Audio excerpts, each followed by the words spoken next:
আসসালামু আলাইকুম প্রিয় দর্শকবৃন্দ, আশা করি সবাই ভালো আছেন।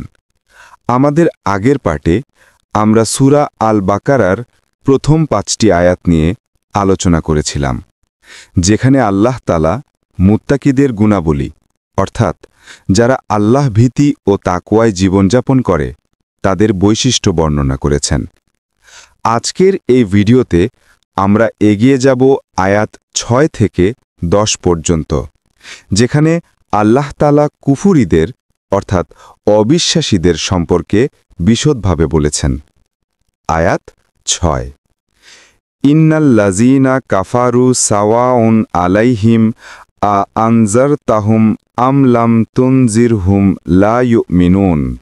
বাংলা অর্থ, যারা অবিশ্বাস করে তুমি তাদের সতর্ক করো বা না করো, তারা বিশ্বাস করবে না। ব্যাখ্যা: এই আয়াতে আল্লাহ তাআলা জানিয়ে দিচ্ছেন, কিছু মানুষ এমনও আছে যাদের অন্তর সত্য গ্রহণে অক্ষম, তারা বারবার আল্লাহর বাণী শুনেও মানে না। আয়াত ৭, খতামাল্লাহু আলা কুলুবিহিম ওয়া আলা সামইহিম ওয়া আলা আবসারিহিম গিশাওয়াতুন ওয়ালাহুম আযাবুন আযীম। বাংলা অর্থ, আল্লাহ তাদের হৃদয়ে, কানে ও চোখে মোহর মেরে দিয়েছেন, আর তাদের জন্য আছে ভয়াবহ শাস্তি। ব্যাখ্যা: এটি হলো সেই চূড়ান্ত পরিণতি, যখন একজন মানুষ জেনে বুঝে সত্যকে প্রত্যাখ্যান করে। তার হৃদয় আর ভালো মন্দ বুঝতে পারে না, চোখ দেখে না সত্য, আর কান শুনে না উপদেশ।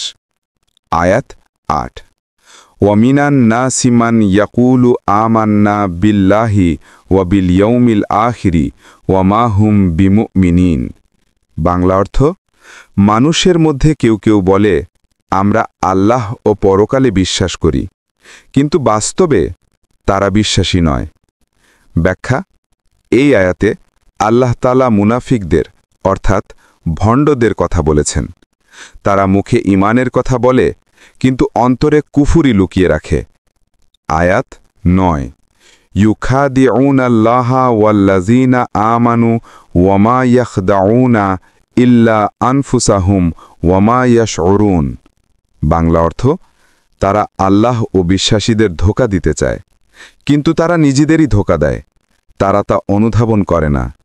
ব্যাখ্যা: আল্লাহর সঙ্গে প্রতারণা করা কখনো সম্ভব নয়। এই ভণ্ডরা মনে করে তারা আল্লাহকে ফাঁকি দিচ্ছে, কিন্তু আসলে তারা নিজেরাই ধ্বংসের পথে যাচ্ছে।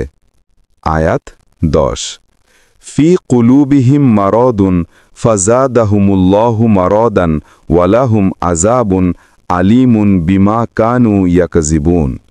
বাংলা অর্থ, তাদের অন্তরে আছে রোগ, সন্দেহ ও কপটতা।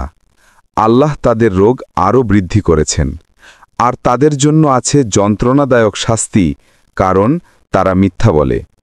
ব্যাখ্যা: যে মানুষ ঈমানের ভেতর সন্দেহ রাখে, আল্লাহ তাকে আরও বিভ্রান্ত করেন। অতএব আমাদের উচিত অন্তরকে পরিষ্কার রাখা, সত্য ও ঈমানকে দৃঢ়ভাবে আঁকড়ে ধরা। শেষ অংশে বার্তা: প্রিয় ভাই ও বোনেরা, এই আয়াতগুলো আমাদের সতর্ক করে দেয়, ভণ্ডামি, অবিশ্বাস ও মিথ্যা ঈমান মানুষকে ধ্বংসের পথে নিয়ে যায়। তাই আসুন আমরা আমাদের অন্তরকে পরিশুদ্ধ রাখি, সত্য ঈমানের পথে ফিরে আসি।